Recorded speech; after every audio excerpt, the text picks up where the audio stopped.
Radio Publique Africaine.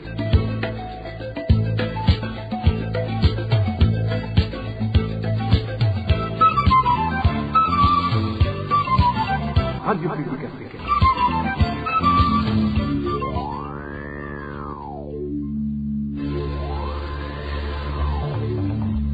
C'est le moment de suivre le journal parlé en français.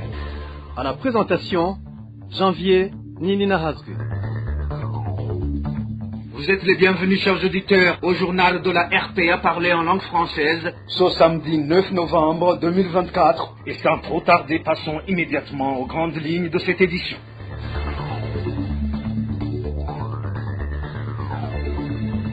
Les patients du centre neuropsychiatrique de Kamenge sont victimes de la dette du ministère de la Solidarité nationale envers cette structure sanitaire qui ne dispense plus de soins à ses patients. Les victimes de glissements de terrain sur la colline Gabanilo en zone Gitaza ne reçoivent plus d'assistance il y a plus de 4 mois.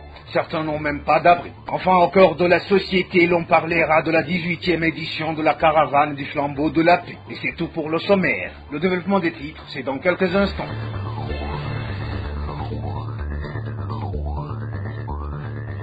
Encore une fois, bienvenue. Ouvrons cette édition par la page santé. 43 districts sanitaires sur 49 que compte le Burundi ont déjà été touchés par l'épidémie du Mpox depuis que cette maladie s'est manifestée dans le pays il y a de cela 3 mois. Ceci transparaît dans le rapport du Bureau des Nations Unies pour la coordination des affaires humanitaires OCHA en sigle. Les enfants ne dépassant pas l'âge de 15 ans sont les plus touchés par cette épidémie qui a atteint le niveau 3 d'urgence au Burundi. Les détails avec Nadège.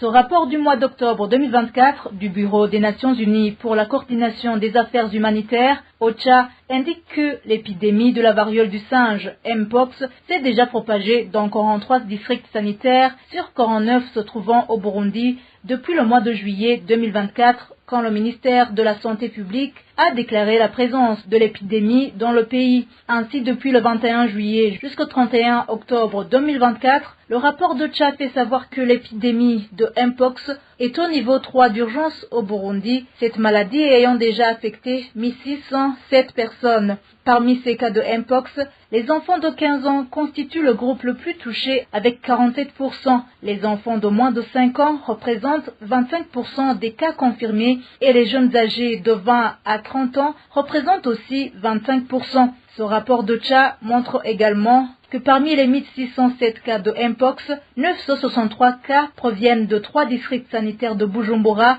Ainsi, le district sanitaire de Bujumbura Nord est le plus touché par cette épidémie avec 599 cas, c'est-à-dire 37%. À cet effet, l'UNICEF a déjà créé 3 centres d'isolement des cas de Mpox à Bujumbura, à Gitega et à Kayanza. Selon ce rapport d'OCHA, l'épidémie de Mpox exerce une pression supplémentaire sur un système de santé et des services sociaux déjà mis à rude épreuve, étant donné que le pays fait face aux autres épidémies de maladies, comme le choléra qui a atteint plus de 2000 cas avec 12 décès et la rougeole qui a fait plus de 14 000 cas avec 149 décès en 2024. Merci Anadège Ilakodze. Grogne chez les familles ayant des patients au centre neuropsychiatrique de Kamenge en zone d'Ivosha de la mairie de Bujumbura.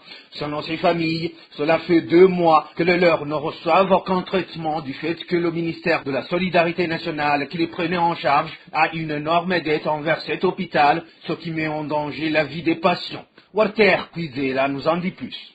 Cela fait 2 mois que les patients du centre neuropsychiatrique d'Okamenge, pris en charge par le ministère de la Solidarité, ne reçoivent plus de traitement. La raison est que le dit ministère doit beaucoup d'argent à cet hôpital. Selon les familles de ces malades mentaux, depuis le mois de septembre, ils ont été informés par la direction de l'hôpital que si le ministère de la Solidarité ne paie pas les arriérés de factures, aucun patient ne sera autorisé à sortir de l'hôpital. Ce qui se passe actuellement au Burundi est une honte. La direction de l'hôpital a informé les patients que ceux qui sont hospitalisés depuis septembre, c'est le ministère de la Solidarité qui doit assurer leurs frais. Dans le cas contraire, les patients guéris seront gardés prisonniers. C'est vraiment une honte. En plus, les médicaments pour ces malades mentaux sont tellement chers. C'est le cas de l'Ardol qui coûte 115 000 francs Burundi. Rien n'est vraiment facile. Actuellement, ces familles ont été informées qu'ils devront désormais payer de l'argent liquide avant que leurs malades puissent recevoir des soins. Pour le moment, les familles de ces patients ne sont pas autorisées à présenter les documents en provenance du ministère de la Solidarité pour que leurs parentés reçoivent des traitements. La direction de l'hôpital leur a exigé de payer à l'avance. Les familles de ces malades disent être très inquiètes pour l'avenir des leurs, surtout que ces médicaments ne sont pas à leur portée car trop chers, surtout l'Ardol qui coûte 115 000 francs burundais. À ce propos, la rédaction de la FPA n'a pas encore pu joindre le ministère de la Solidarité pour de plus amples éclaircissements. Merci à Walter Quidela. La problématique d'enfants en situation de rue dans la ville de Gitega est trop inquiétante tant pour l'administration locale que pour les habitants de la place. Ces enfants volent et sont victimes de viols, des actes commis par leurs compagnons de rue, en plus du fait qu'ils attrapent facilement la variole du singe. N'est-ce pas Clovis Nyonzima? Dans la capitale politique Gitega, les effectifs des enfants en situation de rue ne cessent d'augmenter. Ils sillonnent la ville à Mandia et d'autres sont le plus souvent vus au parking de bus. Selon notre source dans la ville de Gitega, ces enfants volent et s'agressent sexuellement entre eux. Ici, dans la capitale politique Gitega, les conditions des enfants en situation de rue sont angoissantes. Non seulement ils manquent de toit et dorment à la belle étoile, mais également ils commettent des actes de viol entre eux. Ils attaquent les passants pour les voler. Le problème d'enfants en situation de rue manque toujours de solutions car parmi eux se trouvent même ceux qui ont quitté le centre d'encadrement. Il faut savoir que la rue est mieux que le centre.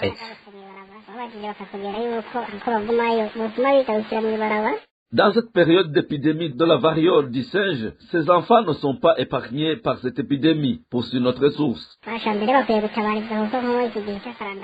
Ces enfants méritent la protection car dans cette période où le Burundi est frappé par l'épidémie de la variole du singe, ces enfants sont plus touchés et il y en a même ceux qui sont déjà hospitalisés.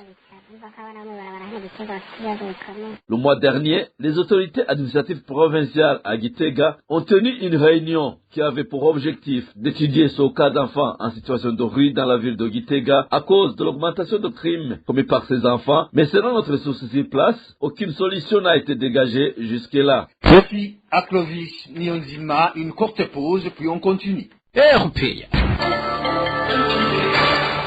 Désespoir et consternation sont des victimes de glissements de terrain dans la soirée du 19 avril 2024 sur la colline Gabanilo en zone Gitaza, commune Muhuta. Nous sommes en province de Rumongue. Elles ne reçoivent plus d'assistance depuis un peu plus de 4 mois. Pour le moment, certaines familles n'ont même plus d'hébergement. C'est un reportage signé Balthazar Mivour.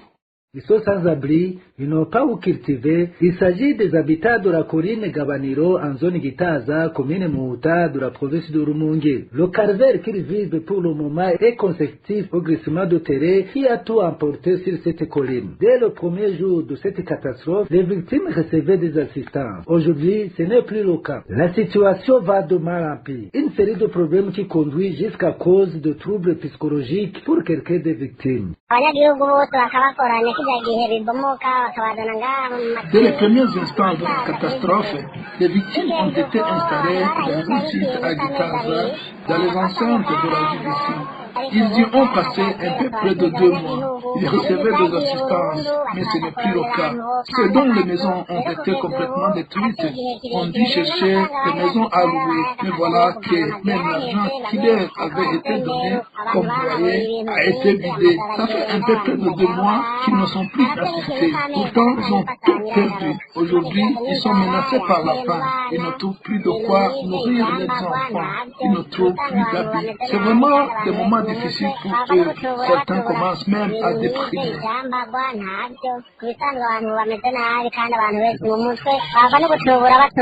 Comme tous ces problèmes ne suffisent pas, certains parmi les victimes sont en train de se faire chasser parce qu'ils avaient offert un abus. Même ceux qui les hébergent commencent à perdre patience. Ils leur demandent d'aller se chercher hébergement ailleurs. Vous comprenez qu'ils traversent des moments difficiles. Même ceux qui avaient loué des maisons ne sont pas épargnés. Leurs bailleurs leur demandent de partir.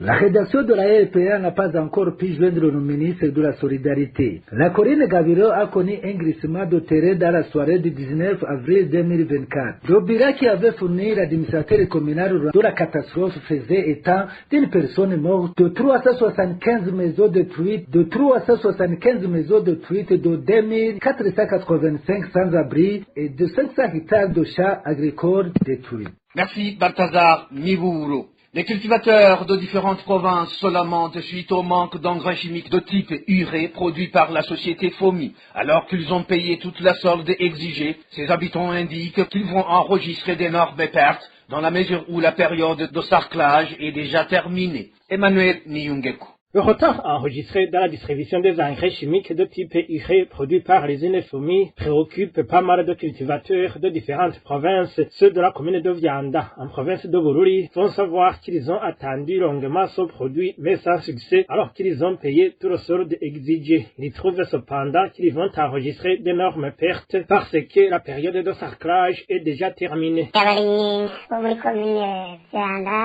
Nous, agriculteurs de la commune de Vianda, de Bururi, venons de passer des jours en attendant des engrais de type urée, totaraza, mésanvé, alors que cependant le sarclage et que ces fertilisants devraient être utilisés. Nous avons payé l'avance et même le solde nécessaire. Moi, par exemple, je suis en possession de 3 jetons pour 75 kg, donc 25 kg le sac.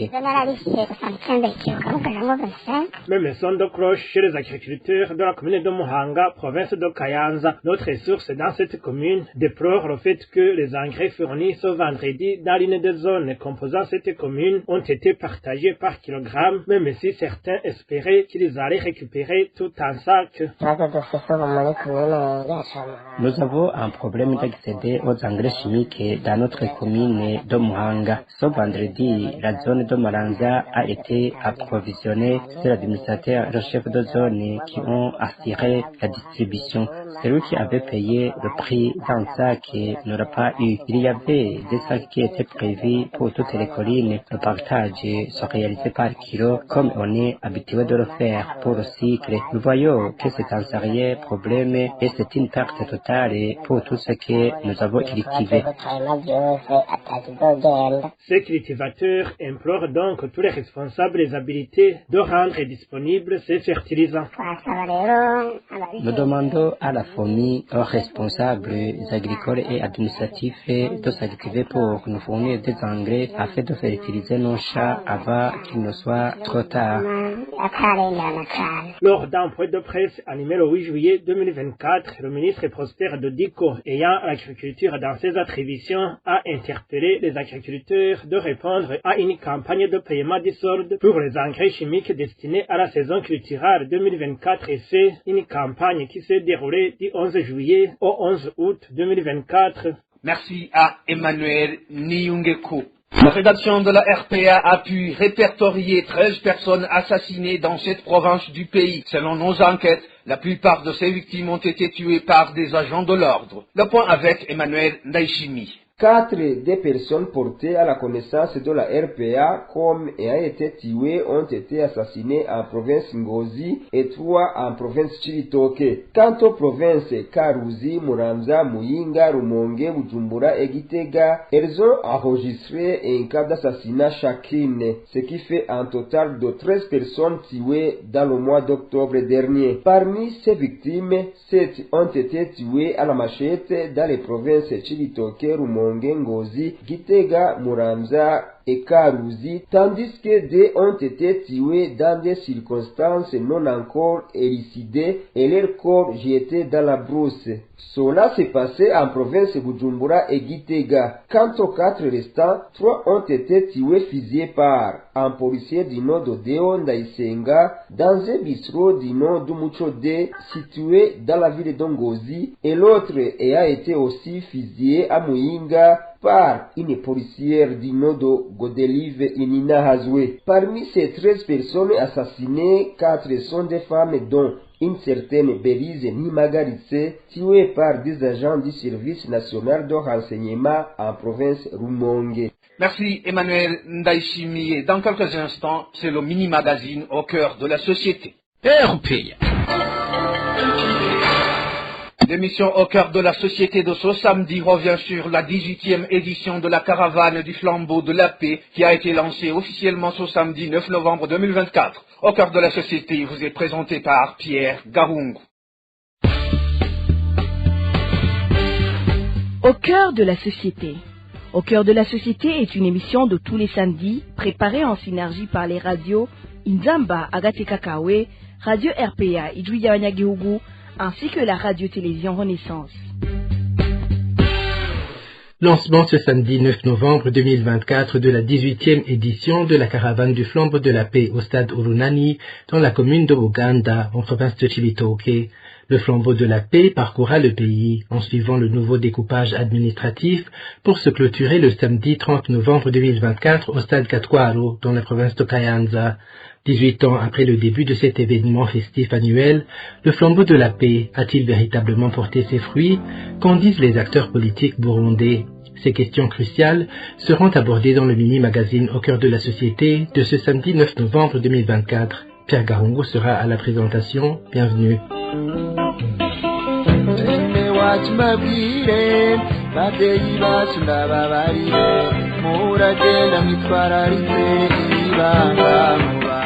La caravane du flambeau de la paix 2024 vient d'être lancée à 7 mois des élections générales de 2025, d'où le thème de cette édition, Burundais, votons pour les leaders qui nous guideront vers la réalisation de la vision d'un Burundi émergent en 2040 et développé en 2060. Dans une conférence de presse animée mercredi 6 novembre 2024, l'ingénieur Epipode Walanikwa, coordinateur et président du comité d'organisation de l'événement, a expliqué que la caravane est une invitation à des élections apaisées, libres et transparentes. La 18e édition du Flambeau de la Paix 2024 sera vécue comme un prélude à tout ce que nous allons vivre en 2025. Une invitation et une mobilisation à des élections apaisées, libres, transparentes.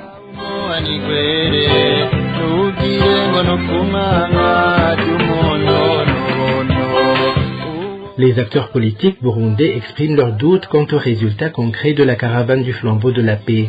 Tassien Sibomana, du parti UPRONA, affirme ne pas voir en quoi cet événement aurait fait progresser le Burundi et les Burundais de manière significative, évoquant plutôt les dépenses de grandes sommes d'argent.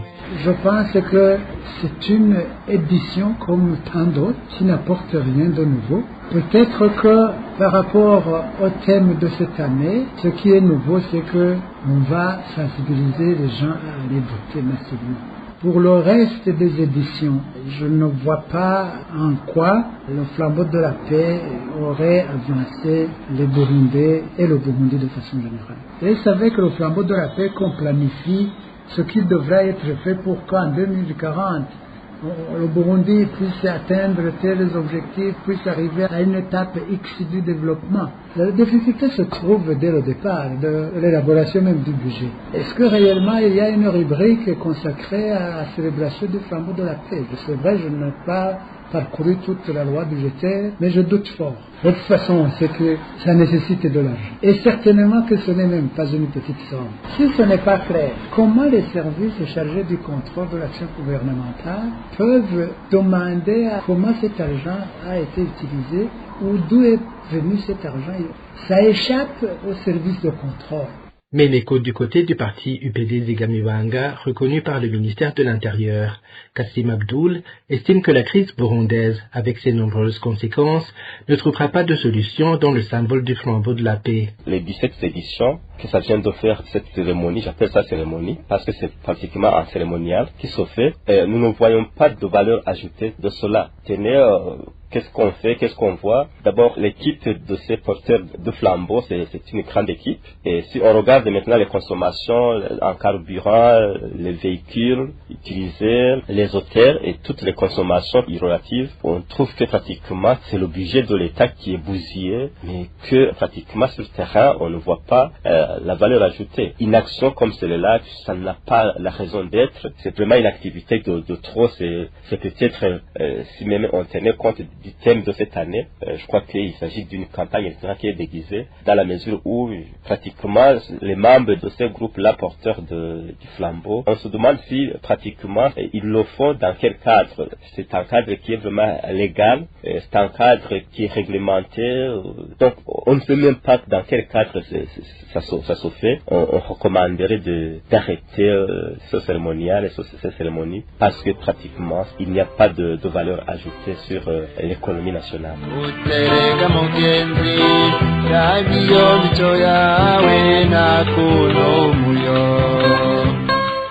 Vous venez d'entendre comme moi que malgré ses 18 ans d'existence, la caravane du flambeau de la paix continue de diviser.